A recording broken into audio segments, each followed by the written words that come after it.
Hello, everyone. I'm Vanessa Simões da Silva Oliveira, and it's a great pleasure to speak with you about the playfulness in astronomy education. I am from Brazil. I live in Curitiba, Paraná, and that is in south of Brazil. Uh, I am a science and technology teacher in elementary school, and I am a PhD student about science education. And now I am ambassador of the Limitless Space Institute, like Oluwabanti. So, about my research. My research focuses on using and creating games to teach astronomy to elementary school students. Beyond my dissertation, I also produce a game creation guide to help teachers developing their own games based on specific content needs. In addition to the guide, I created the game Exploring Space, which support me in writing the guide and teaching other teachers how to develop concepts through this research. What is a game? I have two authors that is my references. One of that is Wizing, that he says play is a voluntary activity that is free and separate from daily life. He views it as a culture expression essential for human development, governed by rules and providing an immersive experience. Play creates meaning and has intrinsic value beyond just fun. And another author is Piaget, that emphasizes cognitive development in the childhood, showing the games play a key role in learning by helping children connect new information to what they already know. According to Piaget, we have four types of game. Exercise game to toddlers.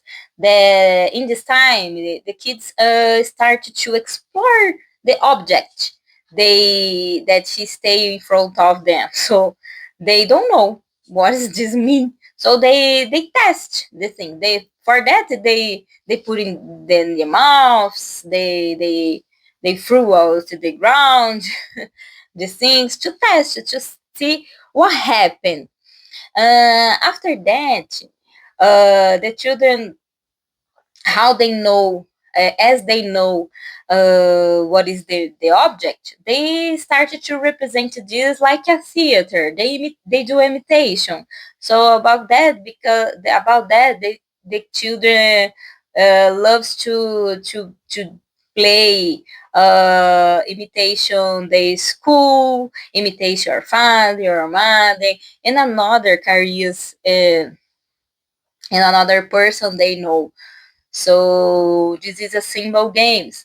After that, when the child has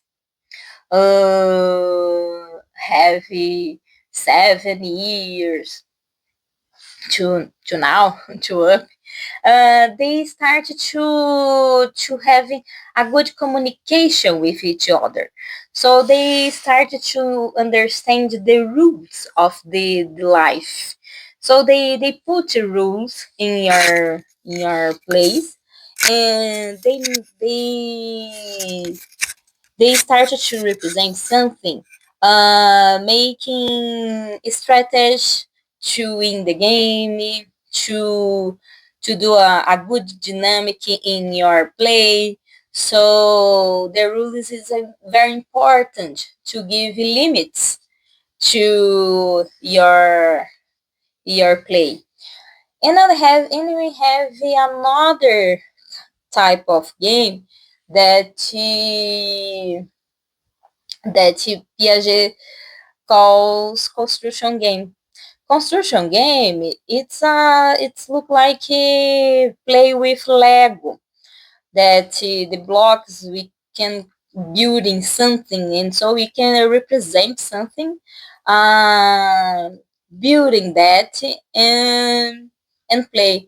This is very uh, present in the STEAM education, because we need to building something, to do something.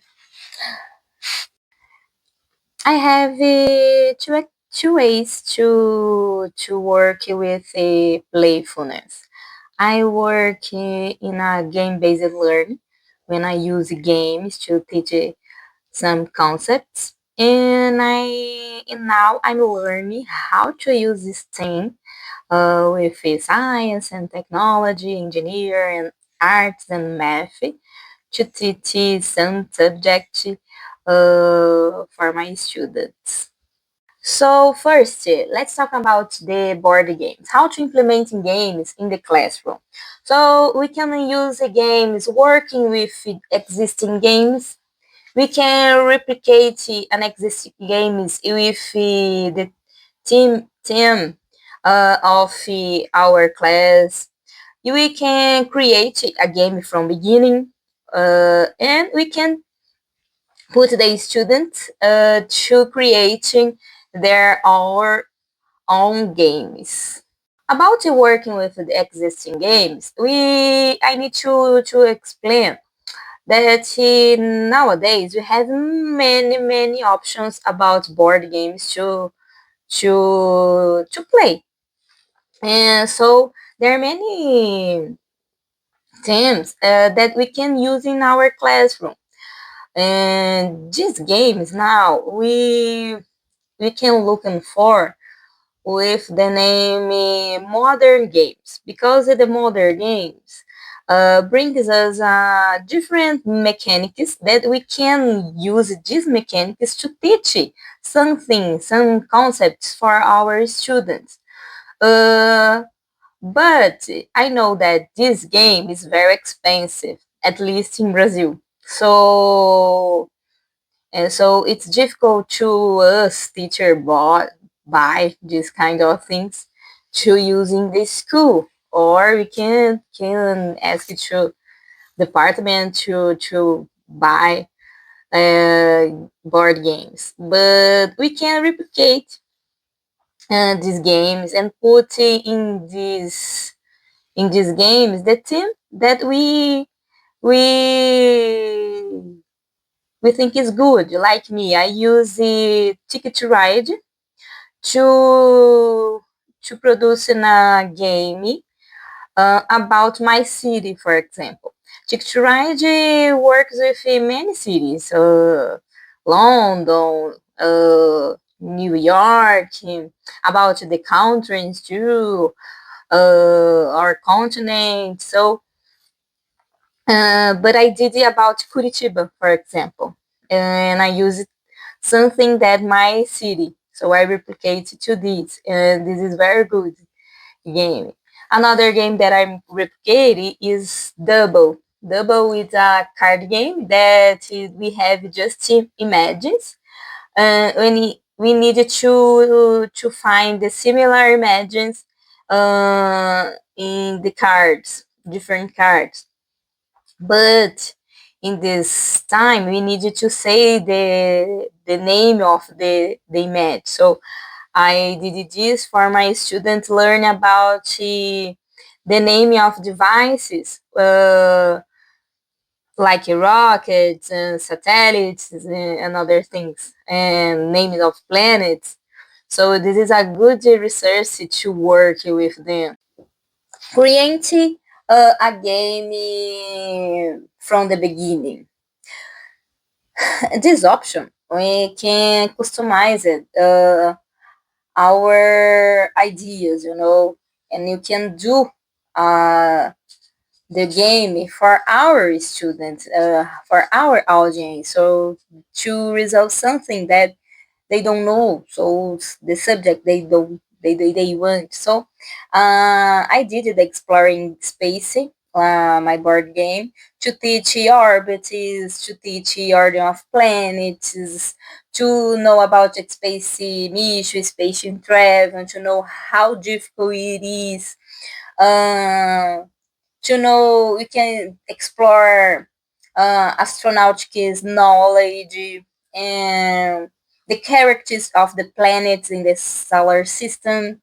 And another thing this is very interesting is about research manager, because in our board the players play together, so they have an objective to go out to the earth and come back to earth with the life alive.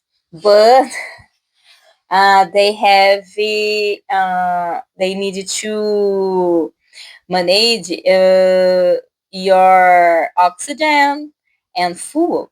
So they need to thinking about that, how long they can go. So it's very interesting. So you saw, we can work in many subjects, many concepts in the game. So it's a good idea. And about students can create their own games. It's a good activity to do with them. But I suggested that we need to play another game is for the children or the teenagers, or the students. Uh, know what is mechanics in the game, and to after they can create your own game. So in this case, I did with my students a board game about constellation, and so they draw a board uh, simulating the constellation map, and after they do the cards with the unique constellation, and after they need to find this constellation about the cards in the game, and there are another rules to win the game. So after they produce this together, they thinking about, do a research to building this game, to learn about constellation.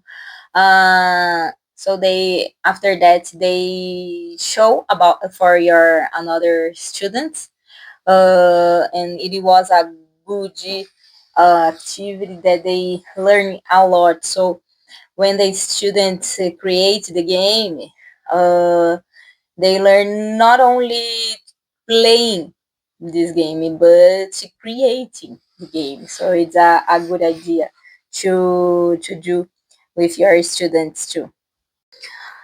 About the STEAM education. So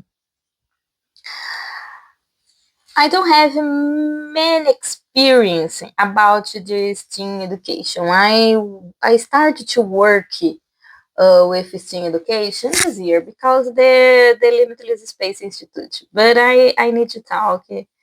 I need to tell you that I love it. And I find a scheme that they show us how to work with this team. So at first, we need to propose a problem, a routine problem, but the routine about our routine or another professional careers problems. And we need to do the children, the students, the teenagers thinking about this problem. So they need to do a research, what happened, why this is a problem, how to solve this problem. And after they needed to try it, we give to some research. It depends the school, what research we have, but we can give some research for them. And after they need to try if this is working or not, and so if not, you need to fix it. And after, it's good to share with another groups what they did. working the argumentation, for example, so they need to reflect it about the way they give the solution for this problem, and they need to be curious uh, to know the problem, solve this problem, and how this problem impacts the world, the lives of the people. So this is a good way to thinking about STEM, and I'm working with that in this year, and I I love it. I love it because my students work hard to building their projects and work together. I saw a good impact in their learning. So I appreciate so much the STEAM education. So I will show you some pictures about what we are doing in our school now.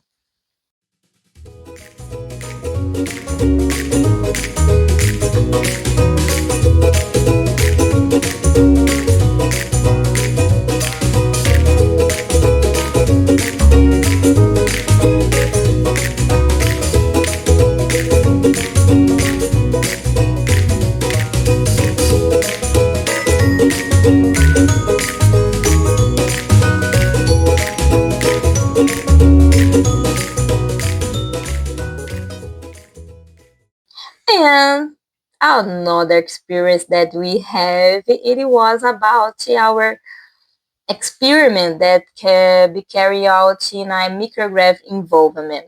So our students, we talking about, we create a brainstorming and think anything. Um, but we choose an experiment to see the conservation and transfer of momentum in the space. So we need to learn about this concept in the earth. We work with a physical teacher that teaches how the gravity works and why to do experimenting in the space. It is a good idea. It's good for us and our team wins. And next year we send our experiment to the astronaut to do in the ISS. So it was a good activity that we are pleasure to do. So guys, to conclude, I believe that the playfulness is in teaching astronomy not only makes complex concepts easier to understand, but also spark curiosity and a desire to explore. When we transform content into a meaningful, enjoyable experience, such as through the games, we are not only teaching but also inspire the next generation to be curious and inquisitive. I hope that this playful approach to teaching astronomy can inspire you to explore new methods, allowing our students to discover the universe in the more engaging and enjoyable way. After all, curiosity is the true driving force of learning. Thank you very much for this opportunity. Thank you very much, Olaban, to invite me. And if you have some question, you can send an email and let me know about that. So it's this. So thank you very much. It was a great pleasure to talk with you. Bye bye, guys.